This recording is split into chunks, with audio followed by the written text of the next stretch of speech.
And I just want to say again, to those of you that have been watching this channel for quite some time now, and you've been here for, for months, I want to thank you for watching this, because it helps me to want to keep doing it and helping others. And you're helping too. You're helping others, and you're helping yourself, and you're helping me too.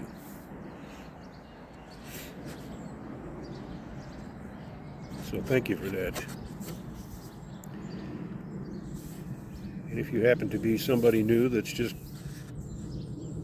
starting off on this grief journey, my heart goes out to you. It really does. And so many others too. They know what it's like, what you're going through, what you're going to go through, the things you're going to experience, the highs and lows, the deep, incomprehensible pain, the separation, the loneliness. Everything seems futile sometimes because you just don't know what to do. People give you advice, and sometimes it's good, sometimes it's not. And they make comments, sometimes they're good, and sometimes they're not.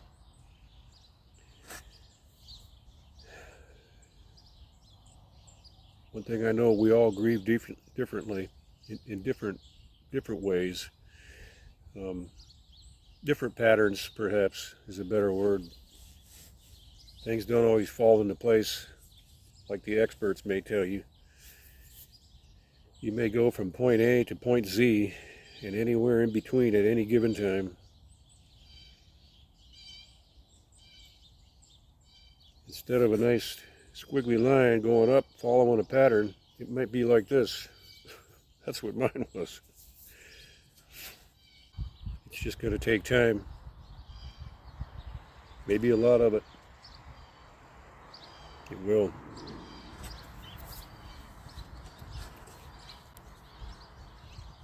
Today I wanted to talk a little bit about my wife and her cancer. I may have mentioned before, I really have forgotten. I probably could go back and look at all my videos, but I know I mentioned that she died from cancer and COVID. She had 3 types of cancer, and the third one was metastatic stage 3 breast cancer, the aggressive kind, the worst kind you want. The first 2, squamish or whatever, it was a thing that grew on her head. She had it removed. And then something on her back, she had that removed. This was 1 year and another year. And then a couple years later, or a year later, she found out she had breast cancer. So cancer was in her body, and it was making itself evident. I never knew how bad it was. She kind of kept that from me. She knew how badly I'd be worried. She really did. And she was right. I wouldn't have been able to function if I knew how bad it really was. This third cancer, when she found out how bad it was at the same time that her mother was in the hospital with COVID. And her mother eventually died in the hospital with COVID. In the same hospital, in the same room where my wife was going to die a year later, a little less than a year later. And her brother was in there too, in the same, maybe the same room too, and he was on a ventilator and he pulled through. Why do some do it and some don't? I don't know. I really don't know. There has been many in our family, in her family, that have had COVID and lived. And I've had some that didn't, including my wife, my most precious thing next to Jesus. At least Jesus is my most precious thing now. I may not have considered that way before. And that was my fault. But Jesus was my wife's most precious thing. I can guarantee you that. I haven't been right since I had COVID. I forgot to mention I had it too. I got it probably the same time she did, but it didn't expose itself until a day or two later when I started to feel it.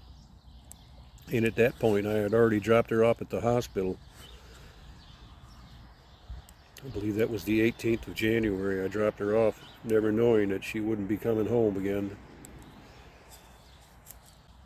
I remember that day, they wouldn't let me go in and sit with her. They told me I couldn't come in. So I stood out the door and I looked. I could just barely see her shoulder around a corner. For a long time I stood there. And it was cold, so I went and sat in the truck for a little bit, and I came back and she was gone. They had taken her to another room. And then for about a month I couldn't see her except through a window upstairs and talk to her on the phone when she could talk. She went in there and she was not doing well when she went in there. She was having trouble breathing. And at first she only had oxygen, and she'd wear a mask, and it wasn't the high flow. She could take it off and set it down and go look out the window, and she still had the tubes. And she could wave a little bit, but she had COVID, so we couldn't go see her. That was really hard. I feel for these people that couldn't even see their loved one. I eventually did get to go see her before she died, but I'll get to that. But for the meantime, I had to go home every day and sit there and sit up all night and worry about her. And this is hard to talk about. I haven't been able to.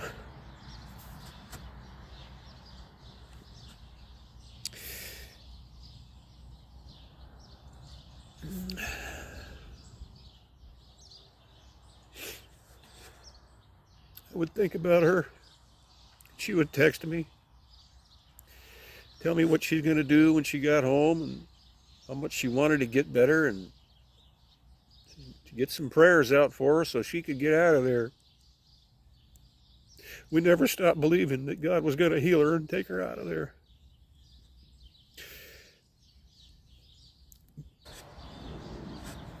And we believed she was going to get out of there.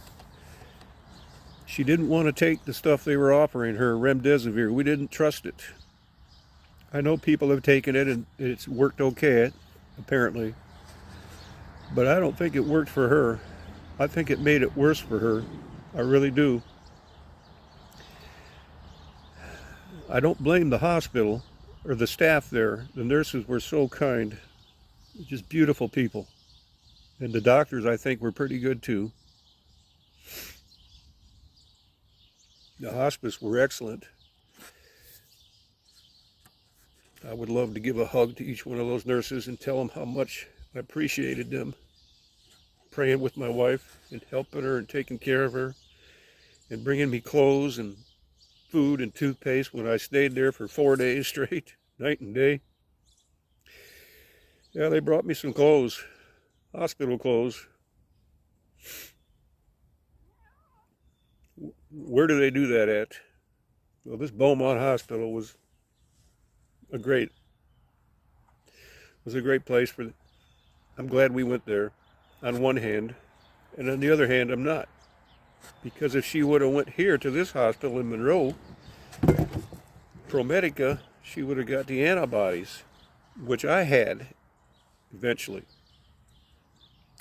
I had to go in because I got so bad, and they gave me a transfusion of antibodies, and within a couple days I started being able to get up and move around and breathe and feeling better. I liked the diet, I think. I came close to it. I don't think I'd be here right now. I would have died in this house here, probably on the couch. I couldn't even get up. If I did, my oxygen would drop below 70, maybe even lower. It was just a miracle that God kept me alive. But why didn't He keep her alive?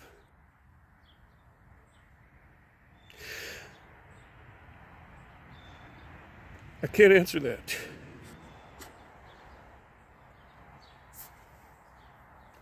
I can't answer that. It's hard to talk about this. And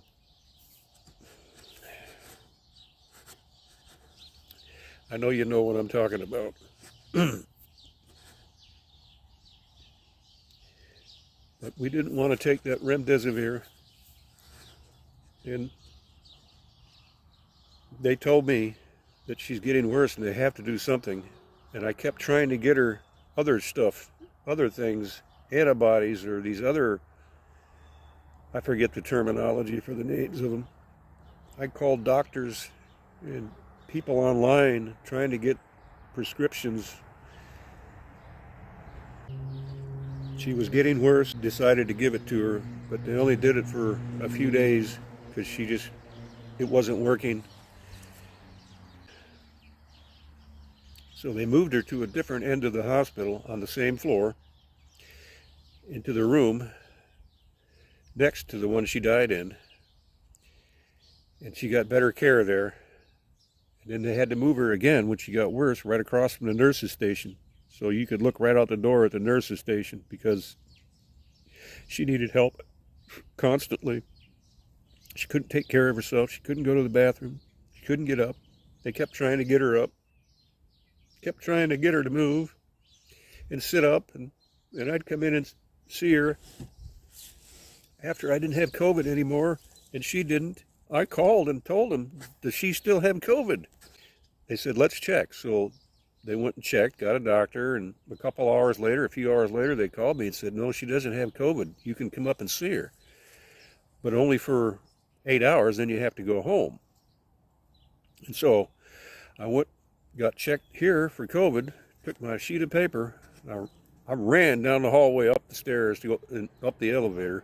I guess you don't run up an elevator, but I got there as quick as I could. And I walked in that room and I saw her. I burst into tears, man. I hadn't seen her for, oh my gosh, for a month. Get to see her lying there. And now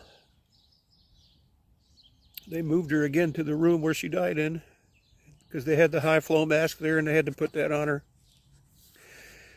And when I look back now, I know that's what kept her alive. They kept trying to hope her lungs would heal, but they just kept getting worse and worse. We didn't give up hope through all this. We kept praying and praying and praying. There was people all over the country, different little groups here and there, even in other countries. I don't know how many people, a lot. Cindy was very popular around here too. She knew so many people. She was very easy to like. You loved her when you met her. You really did. She was so sweet. I'm probably not making a lot of sense because it's hard to really keep the facts and keep the progression of events in order and in place. I could have written it all down, but I tried that once. It's kind of hard to write when your paper gets wet.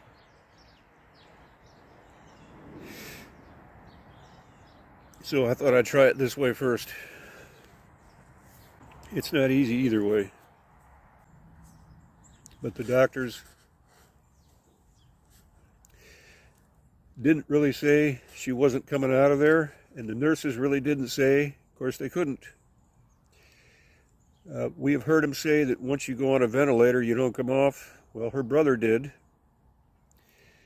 There was hope there, you know, if she had to. She didn't want to go on one, and she said she would not go on one. She did not want to go on a ventilator. She didn't want to die on a ventilator like her mother.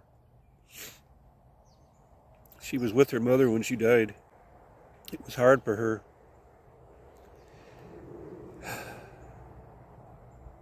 She had such a loving family. They're all hurt. They all hurt. Part of the reason why they don't contact me too much is they're hurting too, and they don't know what to say. They don't want to talk about it because they're hurt. They know I'm really hurt. They don't really know the story, though. They know about it, but I don't ever want them to know what it's like. And I know you don't either, if you're going through this. This is horrific.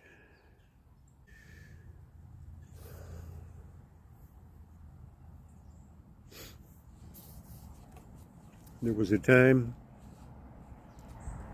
when the doctors came in with me. I think her sister was there, and they talked to us and told us there was, I think, 4 doctors, and they sat down around Cindy, and she was like, she'd open her eyes and listen and close them, and she was listening. They told her, they showed us some x-rays of her lungs. One was just pretty much gone. The other one was perhaps 25% and not improving. COVID had done the job that the cancer had started in the radiation. They had actually found more cancer in her when they opened her up and were removing the lump. They had other spots they found. This I didn't know till later. And so they had to pinpoint more radiation, which really damaged her lung on her right side. And she was left-handed, so she was able to do a little bit, but now the left lung was pretty much done for.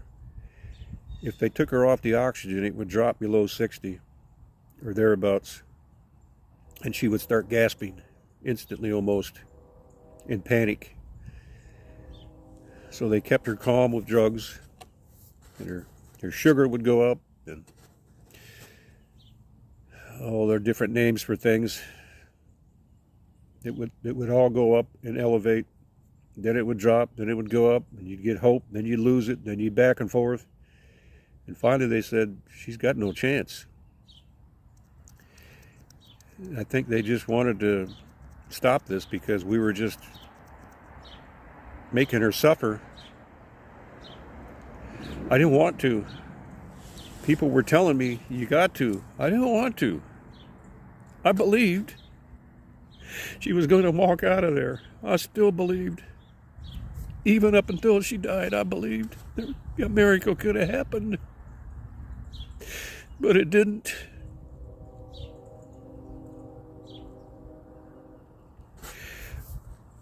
And 4 days before she died, they brought in the hospice people, and they started it. And everybody said goodbye.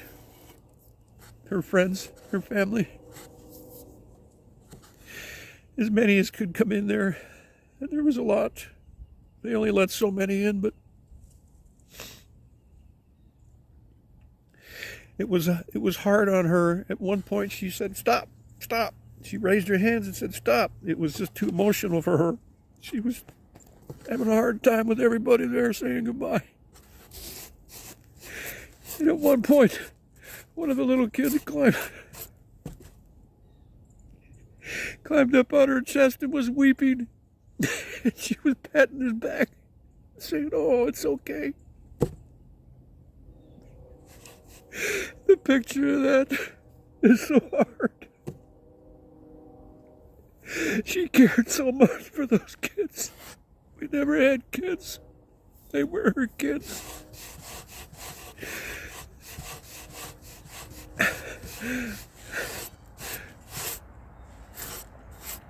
The nephews that had those kids, They were her kids too, but they were grown up with their kids.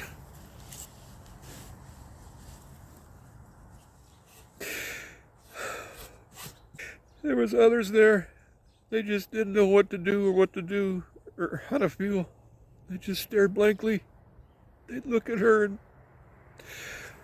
with the look of, what's going on? What's happening? They didn't understand.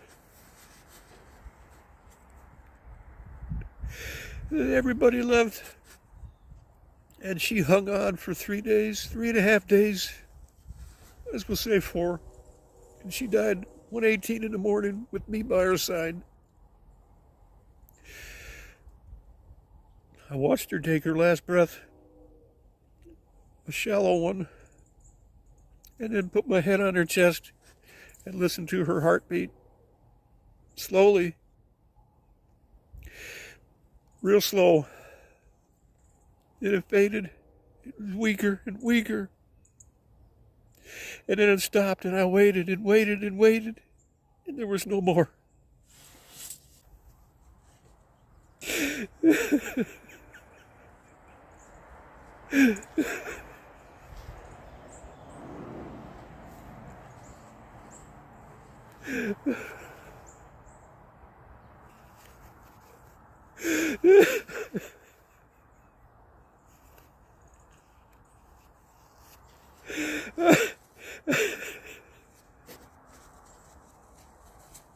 I've been avoiding this conversation because it's so hard.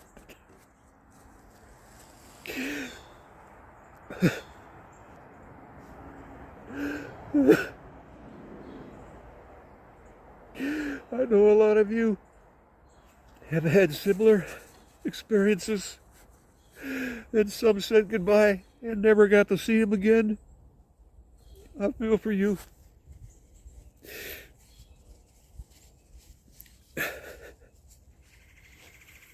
I thank you for telling your story here, because it's got me through a lot, and others too. I'll be okay here in a minute. My recovery time from these bouts of crying is quicker now than it used to be. It would take me a long time. Anyway, I listened to my heart, her heartbeat, fade and stop. And I knew she was gone. And I reached up. I said, I love you, honey, like this. I tried to hug her. Why did I do that? I don't know. Did her spirit leave the body at that moment? I don't know. Maybe it was gone the night before. Maybe she wasn't even alive, just breathing. I don't know. But in my heart and in my mind, I believe that was the moment she left. I didn't feel anything. I didn't see anything. I don't know how I felt. I went out to the nurse's station right away. I patted her on the head. I said, I'll be right back. And I went out there, and there was just a minimal staff. And one nurse came in moments later and checked her. Then another one. They said, yeah. So they asked me what I wanted to do now with the body. I had never thought about that. I had never thought about that before. Why wasn't I prepared for this? I feel I let her down that way.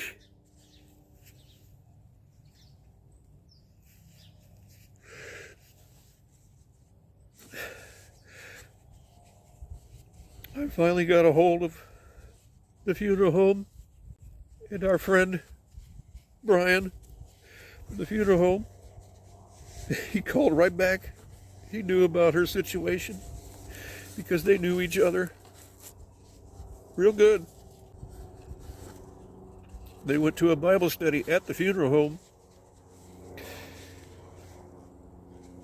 My wife did. I did sometimes when I was able.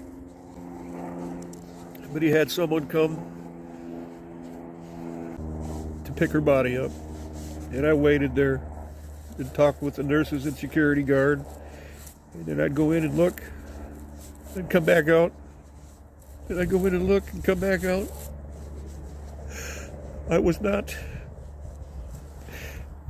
I can't explain how I felt. I was numb. I wasn't crying now.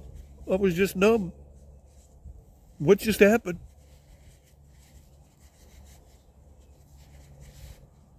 What the heck just happened?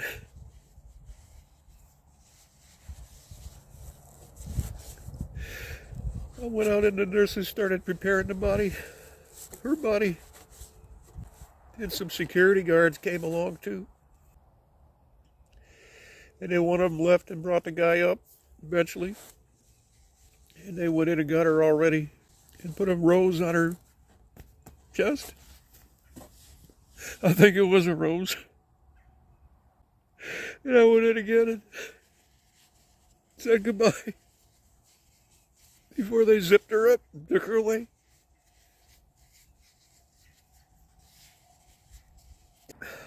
I didn't know what to say or what to do. I mean, I knew she wasn't in there no more, in that body. I knew she wasn't in that room. At least I thought so. I believe she was present with the Lord. But my mind didn't know what to think, how to act. I was just totally numb. And then I came out and they went in and got her all ready and wheeled her out and zipped her up. And I walked with them through the elevator. And we wheeled her into the elevator. The funeral home guy and the two security guards. And they took her downstairs and I got off on a different floor. And left her with them. That was really hard to do. One of the loneliest walks I ever took in my life was that walk out to my truck. It was probably around 3 in the morning by this time. I really don't remember. It was still early in the morning, 3 or 4 maybe. And it was dark and quiet. The parking lot was empty, almost, except for one truck, mine.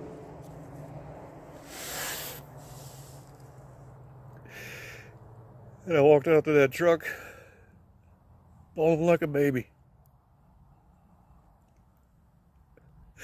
I couldn't believe that this was true. I started to get angry at God. And then the phone rang. It was somebody wanting to know if I could donate her eyes and other things. What? I couldn't believe. But I understand. There was no way I was going to do that. She didn't tell me she wanted that, so I wasn't going to let that happen. But I remember that long drive home. I remember walking in the door, and there was our cat, looking for, like, where's Mommy? And I just sat down and wept. I wept. I was sick to my stomach. I was still feeling the effects of COVID. I couldn't breathe. I just wanted to die right there. I really did. I thought about it. I didn't want to lose her.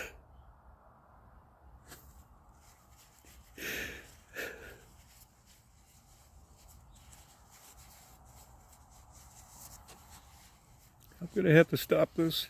I'll tell more later.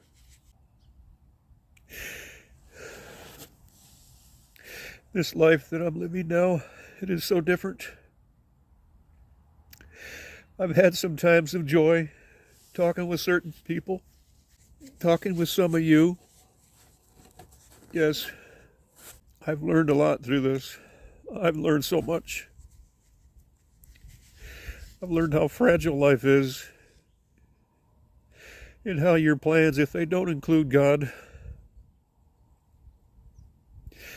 they can be twice as devastating. I know some of you have had a lot harder way to go than this with the way your loved one died.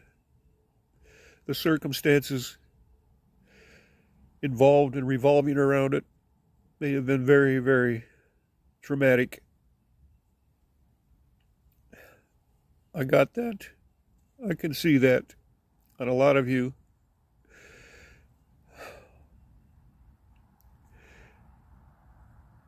I know it's hard.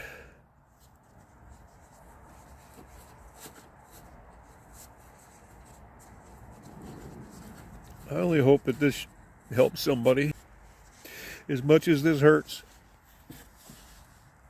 the bright shining light in all this is that I know where she's at. I know she's in heaven. I believe that. With all my heart, I believe that. With all that's left in my heart.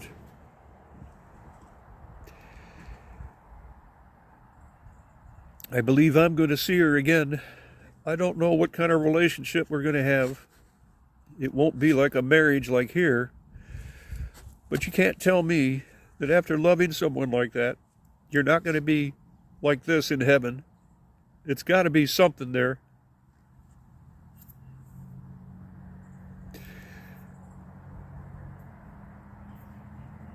God knows how much we love him. He really does. And he's going to see us through this. Wherever you're at today, if you're just starting this out, God, I know what you're going through, and I'm sorry. It's going to be a long, hurtful journey for some of you. It may never end for a long time.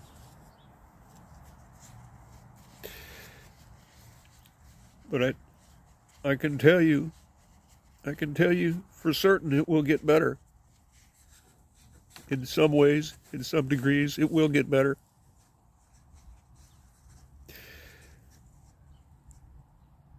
But it will take time. Maybe a lot of it. I'm going to have to stop this now. Do the best you can. Ask for God's help. He's never failed me yet. Jesus' blood has never failed me yet. I know he loves me, and he's never failed me yet.